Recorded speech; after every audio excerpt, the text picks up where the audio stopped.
29 March 2025 north America రాష్ట్రాల్లో కొన్ని రాష్ట్రాలకి పాక్షిక సూర్యగ్రహణం అనేటువంటిది సంభవిస్తోంది. ఈ పాక్షిక సూర్యగ్రహణం వివరములు ఏమిటి, ఏ నక్షత్రముల వారికి దీని ప్రభావం ఉంటుంది, ఏ రాశుల వారికి ఈ ప్రభావం ఉంటుంది, అట్లాగే వాళ్ళు చేయాల్సినటువంటి దానములు, సమయము ఏమిటి అనేటువంటిది ఈ వీడియోలో మనం తెలుసుకుందాం. పాక్షిక సూర్యగ్రహణము రాహుగ్రస్తము ఉత్తర అమెరికా రాష్ట్రాల్లో పొద్దున పూట 6:31కి ప్రారంభమయ్యి 7:07 ప్రాతకాలము 6:31 AM ప్రారంభమయ్యి 7:07 AM దాకా ఈ పాక్షిక సూర్యగ్రహణము అనేటువంటిది కనిపిస్తుంది.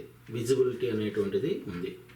Massachusetts, Boston, New York, Connecticut, Maine, Rhode Island, Virginia, all eastern time zones స్టేట్స్కి ఇది విజిబిలిటీ ఉంటుంది. చాలా తక్కువ సమయం, కానీ కొద్ది సమయం విజిబిలిటీ ఉంటుంది. సూర్యుడు కనిపిస్తే కనుక మనం చూడొచ్చు. తగు జాగ్రత్తలు తీసుకోండి చూసేటప్పుడు. అట్లాగే ఇది చాలా తక్కువ సమయంలో సంభవిస్తున్నటువంటి ఈ సూర్యగ్రహణము ఏ నక్షత్రాల వారికి ఎప్పుడు వస్తుంది, సమయం ఏమిటి అనేటువంటిది నేను చెప్తున్నాను. ఇప్పుడు ఈ పార్షియల్ సోలార్ ఎక్లిప్స్ అనేటువంటిది స్టార్ట్ టైం అప్రాక్సిమేట్లీ 6:31 AM. మనకి పూర్తిగా కనిపించేటువంటి సమయం 6:38 AM. ఎండ్ టైం మనకి అంటే కనుక సోలార్ ఎక్లిప్స్ సూర్యగ్రహణము పూర్తిగా కనిపించకుండా పూర్తి సూర్యబింబాన్ని మనం దర్శించుకునేటువంటి సమయం 7:07 7:07 AM. అది పార్షియల్ సోలార్ ఎక్లిప్స్ సమయానికి సంబంధించినటువంటి వివరం. ఇది మరి ఏ దేశాల్లో కనిపిస్తోంది అంటే నార్త్ అమెరికాతో పాటుగా Europe, Africa, north eastern north America, Greenland, Iceland, north Atlantic ocean, most of the Europe, north western Russia, కెనడాలో కూడా కనిపిస్తుంది కొద్ది భాగం. ఇది ఇండియాలో, భారతదేశంలో అసలు కనిపించదు. ఎక్కడైతే కనుక కనిపించదో మనకి ఉత్తర అమెరికాలో కూడా, మన అమెరికా రాష్ట్రాల్లో కూడా ఎక్కడైతే కనుక కనిపించదో అక్కడ ఆ దోషము అనేటువంటిది లేదు. అసలు ఎక్కడైతే కనుక ఏ భూమి మీద అయితే కనుక ప్రసరణము అనేటువంటిది జరిగిందో అక్కడే ఆ దోషము అనేటువంటిది కలుగుతుంది. కాబట్టి ఈ టెక్సాస్ రాష్ట్రాలకు కానీ, చికాగో రాష్ట్రాలకు కానీ, లేకపోతే కనుక కాలిఫోర్నియా కానీ, లేకపోతే కనుక ఆ చుట్టుపక్కల ఉన్నటువంటి స్టేట్స్కి, ఏ స్టేట్స్కి కూడా అదర్ దెన్ ఈస్టర్న్ టైమ్ జోన్లో ఉన్నటువంటి స్టేట్స్ మిగతా ఎక్కడా కూడా ఈ దోషం అనేటువంటిది లేదు అని చెప్పాలి. సో ఇప్పుడు ఏ నక్షత్రాలకు వచ్చిందో తెలుసుకుందాం. కర్కాటక, వృశ్చిక, కుంభ, మీన రాశులు.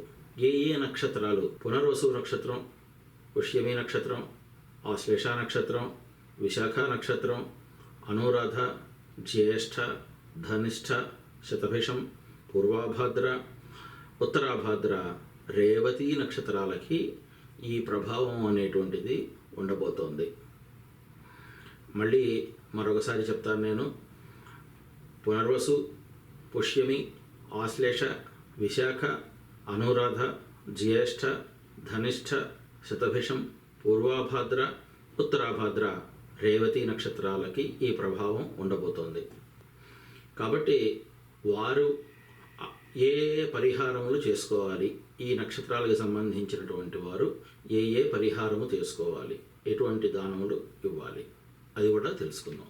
ఇప్పుడు దోష పరిహారం గురించి చెప్పుకుందాం.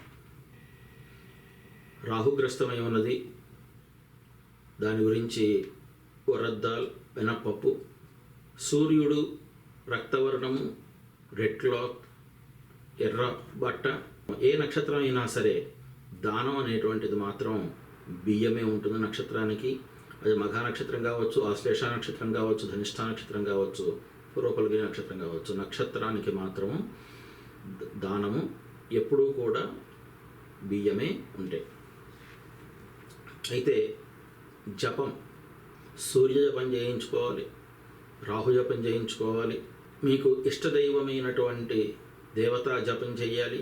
తలస్నానం చేయాలి గ్రహణము పొద్దున్నే లేవగానే.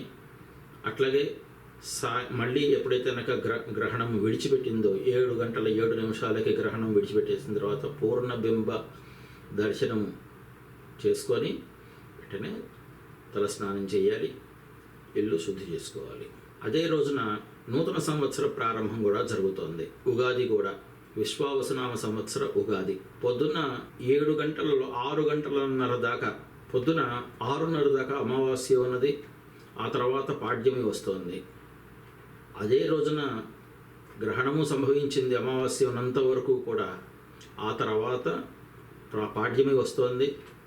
ఈ పాడ్యమి అనేటువంటిది 30వ తారీఖు లేదు. అందుకని చెప్పి పాడ్యమి అదే రోజున కాబట్టి పూర్ణమైనటువంటి పాడ్యమి ఆ రోజే ఉంది కాబట్టి ఆ రోజే విశ్వావసునామ సంవత్సర ఉగాది కూడా చేయటం జరుగుతుంది. 29th March 2025 is the Ugadi day in north American states. నమస్కారం. మరొక వీడియోతో మళ్ళా కలుసుకుందాం. లోకా సమస్తా సుఖినో భవంతు.